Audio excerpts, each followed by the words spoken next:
नमस्कार बच्चों। चलो आज सुनते हैं हम ललदद की कहानी।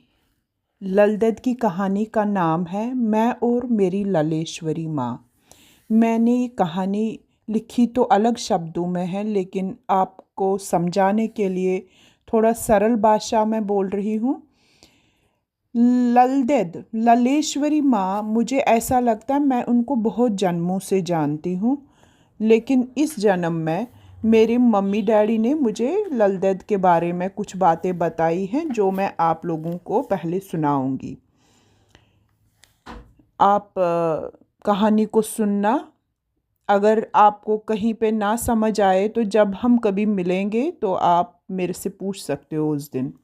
कहानी इस प्रकार है। मेरे अंतर मन में बसी मेरी ललेश्वरी माँ से मेरा परिचय शायद कहीं जन्मों का है, परंतु इस जन्म में इस कड़ी की पुनरावृत्ति करने के लिए मेरे माता पिता का असाध्य योगदान है। मेरा पहला परिचय ललदद के साथ तब हुआ जब बचपन में अष्टमी के दिन मैं दाल एवं नदरू के साथ बात ग्रहण कर रही थी। मैं नदरू खाना नहीं चाहती थी क्योंकि उसके बाल मुझे परेशान करते थे। शायद आपको भी नदरू खाने में शायद ऐसा लगता होगा। हर बच्चे का यही अनुभव रहा होगा और आपका भी शायद। संतुलित आहार खिलाने की चेष्टा में मेरी माताजी ने कहा, ओह ओह, नद्रू का अनादर नहीं करते। यह ललदद का काता हुआ सूत है, वो शिव योगिनी नाराज हो जाएगी। मैंने मासूमियत से कहा, मगर मैं ये खा नहीं पाती। पिताजी ने सुगमता से नद्रू खाना सिखाया और साथ में कहा, जो नद्रू खाएगा उसे ललदद के दर्शन होते हैं और शिवजी भी मिल जाते हैं। खाना खाते खाते मेरे मासूम हृदय में मेरी ललदद का अवतरण हुआ। मतलब मैंने ललदद के बारे में सोचना शुरू किया और मुझे कैसी दिखाई दी ललदद। मेरे ललदद का अवतरण गुलाबी फेरन पर लाल रंग की किनारी और बाजुओं पर चांदनी रंग की पट्टी, सर पर श्वेत तरग के अंदर से झलकता हुआ सुनहरा कलपूश, सामने चरखा, बाजू में सूत से भरी टोकरी। ललदद सूहम सूखी लाई के साथ पतली सूत की तारों को ऊपर ले जाते हुए। यही थी मेरी ललेश्वरी माँ। मैं उनके प्रेम में सराबोर हो गई और नद्रू खाना मेरे लिए एक भक्ति भाव बन गया। फिर एक दिन मैं फिर से किसी सब्जी को लेके माताजी के साथ जिद करने लगी, जैसा कि अक्सर बच्चे करते हैं। संयम सिखाने के लिए माँ ने फिर ललदद की कहानी सुनाई जो इस प्रकार है। माँ ने खाना खिलाते खिलाते कहा, ललदद के को पेट भर खाना नहीं मिलता था, परंतु वो शिकायत नहीं करती थी। माताजी ने कहा, एक दिन की बात है, ललदद के घर में कोई दावत होने जा रही थी। सखियों ने कहा, लल, आप तो आज तो तुम्हारे घर में दावत है, पेट भर के खाना। ललदद ने कहा, होंड मर्तनिया काठ, लल नीलवर चलन जा। होंड और काठ जो हैं ये जानवरों के नाम हैं। तो ललदद ने कहा, अगर हमारे घर में मांसाहार भी बनेगा तब भी मुझे पूरा खाना नहीं मिलेगा।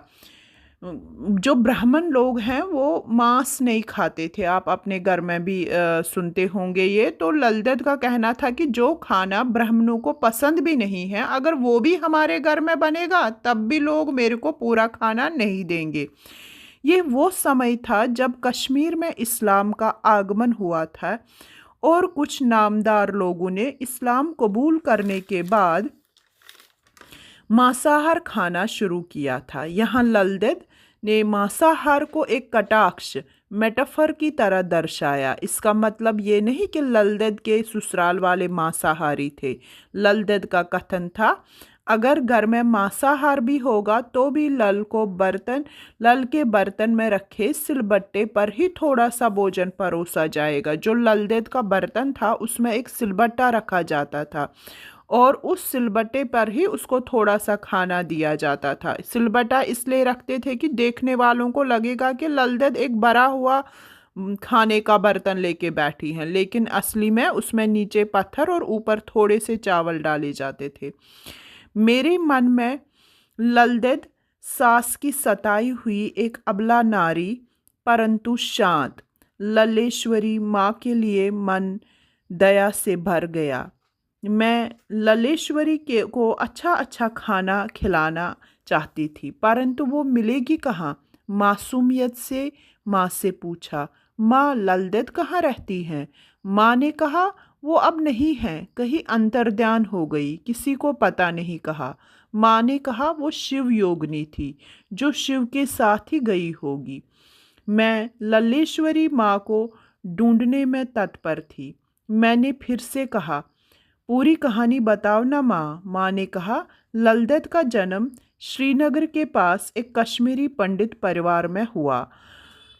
बचपन से ही उनका झुकाव अध्यात्म की तरफ था। अध्यात्म मतलब धर्म, योग, ये सब चीज़ें। जैसा कि प्राचीन भारत में स्त्रियों की आध्यात्मिक शिक्षा पर बहुत जोर था। अगर आप को पता होगा, पहले ज़माने में सनातन हिंदुओं के ज़माने में जो लड़कियां थी वो भी लड़कों की तरह पढ़ती थी, लेकिन फिर कुछ वजह की ऐसे हुए कि लड़कियों का पढ़ना बंद कर दिया गया। लेकिन हिंदुओं में लड़कियों को पढ़ाने की परंपरा पहले से चली आ रही है, तो इसलिए ललदेद को भी अपने गुरु के पास भेजा गया, जहां वो अध्यात्म की चरम सीमा तक पहुंच गई। कहते हैं वो एक दिन उनके गुरु ध्यान में बैठे थे। ललदेद ने अपने गुरुजी से कहा, आप क्या कर रहे हो? गुरुजी ने कहा, मैं तप कर रहा हूँ। ललदेद ने कहा, तप छुन न करन तो छु नंद मर्ग गुरेन डफ करन।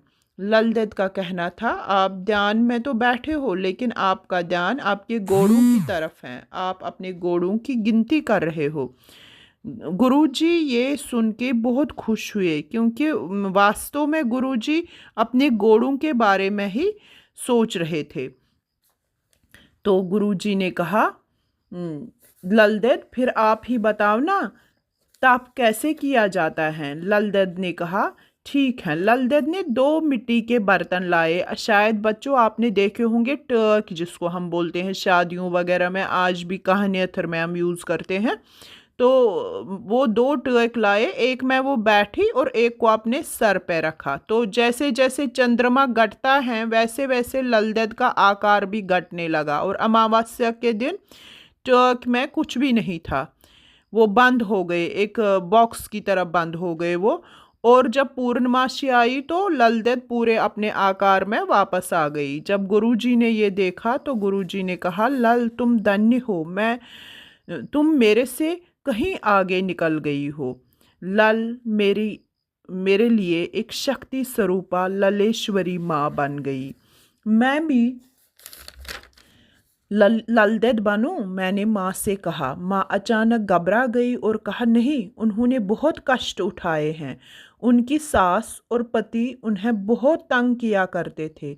पतला सूत काटने के बावजूद भी सास उनको मारती कि और पतला काटो, और एक दिन तंग आके उन्होंने अपना सूत और चरखा पानी में बहा दिया। उन्होंने कहा, ये सूत नदरू में रहना चाहिए और नदरू खाने वाले लोग देखेंगे कि ललदेद कितना पतला सूत काटती थी। माँ ने कहा, उनका पति उनको तंग करता था और अपनी माँ से उनकी पिटाई करवाता।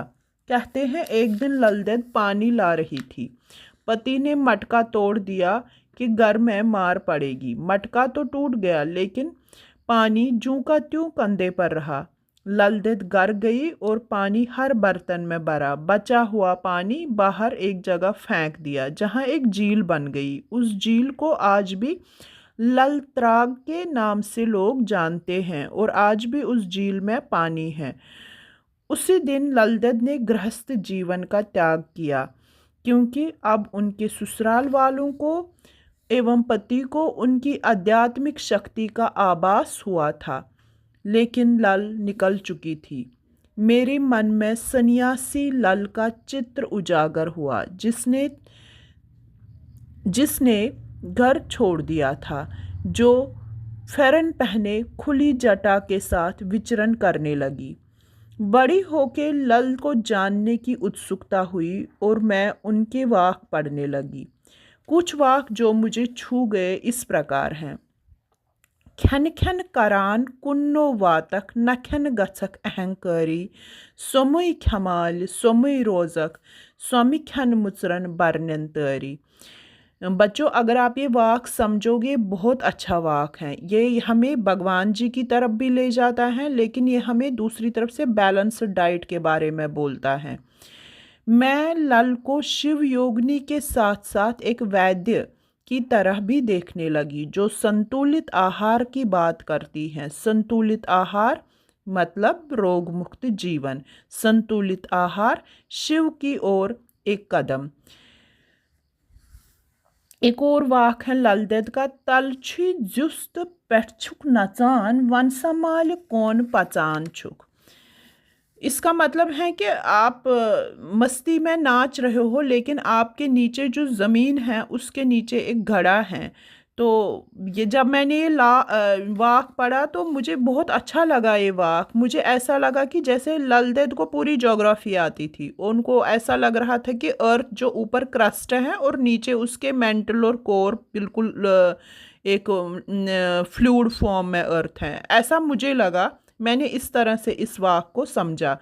जहाँ ललेश्वरी इस वाक में मानव को संभल कर चलने, पाप रहित जीवन जीने की प्रेरणा देती हैं, वहाँ मैं ललेश्वरी माँ को एक भूगोल विशेषज्ञ के रूप में देखती हूँ। मुझे ऐसा प्रतीत होता है कि उन्होंने पृथ्वी की बनावट को भांप लिया था और बता रही हैं, जिस ठोस सतह पर आप नाच रहे हो उसके नीचे तरल पदार्थों का एक गहरा गड़ा है।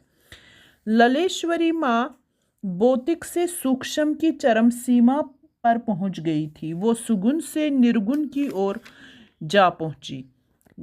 उनकी योग की शक्ति इतनी बढ़ गई थी कि जो चीज़ें हम नहीं देख पाते हैं नेकड आई से, अब उनको वो भी दिख रही थी। उनको हमारी पहुंच के आगे की चीज़ें भी दिख रही थी। तो इसलिए ललेश्वरी माँ को एक शिव योगिनी भी कहा जाता है। तो बच्चों, ललेश्वरी माँ का जो असली जो उनका कहना है, उनका यही कहना है कि योग करो, प्राणायाम करो, ताकि आप अपना जीवन अच्छी तरह से गुजार सको। एक और वाक मैं यहाँ पे आपको बताना चाहती हूँ। उन्होंने कहा है, असी अस्त असी आसो असी दुअर कर पतवथ शिवस स्वर्ण जोंत मरुन रवस स्वर्ण अतगत। देखो क्या मीनिंग है इसमें। भूत में हम ही थे और भविष्य में भी हम ही रहेंगे। हमने ही अनादिकाल में दौर किए हैं। शिव का जीना मरना कभी समाप्त नहीं होगा, ना ही सूरज का उदय होना और अस्त होना रुक जाएगा। तो आप लोगों से मैं यही कहना चाहती हूँ कि हम लोगों ने भी अपनी संस्कृति को बचा के रखना है, ताकि हमारी संस्कृति भी फलती फूलती रही। अपने माता पिता दादा दादी से अपने जो रीति रिवाज, कल्चर, पूजा कैसे करते हैं, ये सब सीखना है, ताकि हम भी लल देद की तरह शिव योगी हो सके, हम भी भगवान जी को समझ सके और अपना जीवन अच्छी तरह से बिता सके। ठीक है, तो मैं यही चाहती हूँ कि आप लोग भी लल देद के बारे में पढ़े और उनके वाक समझे और सुबह और शाम प्राणायाम करें। इससे आपका जीवन सफल होगा। नमस्कार। उर्जू भगवान थावन तो वार वैद।